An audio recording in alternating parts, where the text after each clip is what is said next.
Neeraj Chopra Paris ಒಲಿಂಪಿಕ್ಸ್ನಲ್ಲಿ ಚಿನ್ನದಿಂದ ವಂಚಿತರಾಗಿದ್ದಾರೆ. ಅವರು ಬೆಳ್ಳಿ ಪದಕ ಪಡೆದರು. ನೀರಜ್ ಅವರ ಗೆಲುವಿನ ನಂತರ ಇಡೀ ದೇಶವೇ ಸಂಭ್ರಮಿಸ್ತಾ ಇದೆ.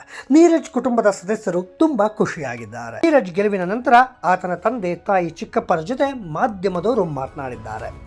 ಒಂದೆಡೆ ನೀರಜ್ ತಾಯಿ ಪಾಕ್ ಆಟಗಾರ ನದೀಂ ಬಗ್ಗೆ ಬಾಹುಕ ನುಡಿಗಳನ್ನು ಆಡಿದ್ದಾರೆ. ಮತ್ತೊಂದೆಡೆ ಅವರ ತಂದೆ ಕೂಡ ವಿನೇಶ್ ಫೋಗಟ್ ಅವರ ಬಗ್ಗೆ ಪ್ರಮುಖವಾದಂಥ ಒಂದು ಹೇಳಿಕೆಯನ್ನು ನೀಡಿದ್ದಾರೆ.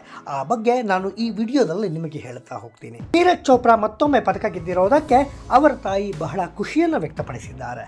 ಸುದ್ದಿಗಾರರೊಂದಿಗೆ ಸಂವಾದದಲ್ಲಿ ಮಾತನಾಡಿದ ಅವರು ಪಾಕಿಸ್ತಾನದ ಜಾವೆಲಿನ್ ಎಸೆತಗಾರ ಚಿನ್ನದ ಹುಡುಗ ಹರ್ಷದ್ ನದೀಂ ಬಗ್ಗೆ ಕೂಡ ಬಾಹುಕ ಹೇಳಿಕೆಯನ್ನು ನೀಡಿದ್ದಾರೆ. ಈ ವಿಡಿಯೋ ತುಣುಕನ್ನು ಎಎನ್ಐ ಸುದ್ದಿ ಸಂಸ್ಥೆ ತನ್ನ ಸೋಷಿಯಲ್ ಮೀಡಿಯಾ ಖಾತೆಯಲ್ಲಿ ಹಂಚಿಕೊಂಡಿದೆ.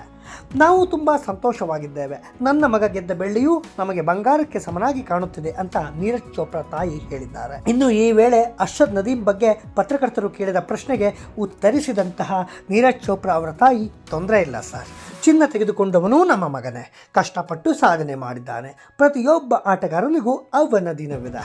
ನೀರಜ್ ಗಾಯಗೊಂಡಿದ್ದ, ಹೀಗಾಗಿ ಬೆಳ್ಳಿ ಗೆದ್ದಿದ್ದಾನೆ. ಆತನ ಪ್ರದರ್ಶನದಿಂದ ನಮಗೆ ಸಂತೋಷವಾಗಿದೆ. ಅವನು ಬಂದಾಗ ನಾನು ಅವನಿಗೆ ಇಷ್ಟವಾದಂಥ ಅಡುಗೆಯನ್ನು ಮಾಡಿಕೊಡ್ತೇನೆ ಅಂತ ಹೇಳಿ ನೀರಜ್ ಚೋಪ್ರಾ ಅವರ ತಾಯಿ ಹೇಳಿದ್ದಾರೆ.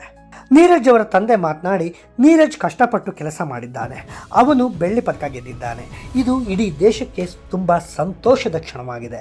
ಮಗನಿಗೆ ಗ್ರೋಯಿಂಗ್ ಇಂಜುರಿ ಇತ್ತು, ಈ ಕಾರಣದಿಂದ ಅವನು ಹೆಚ್ಚು ಫೌಲ್ ಮಾಡಲು ಪ್ರಾರಂಭಿಸಿದ್ದಾನೆ ಅಂತ ನಾನು ಭಾವಿಸ್ತೀನಿ. ಒಲಿಂಪಿಕ್ಸ್ ನಂತರ ಚಿಕಿತ್ಸೆ ಪಡೆದು 2028ರ ಒಲಿಂಪಿಕ್ಸ್ಗೆ ಸಿದ್ಧನಾಗ್ತಾನೆ.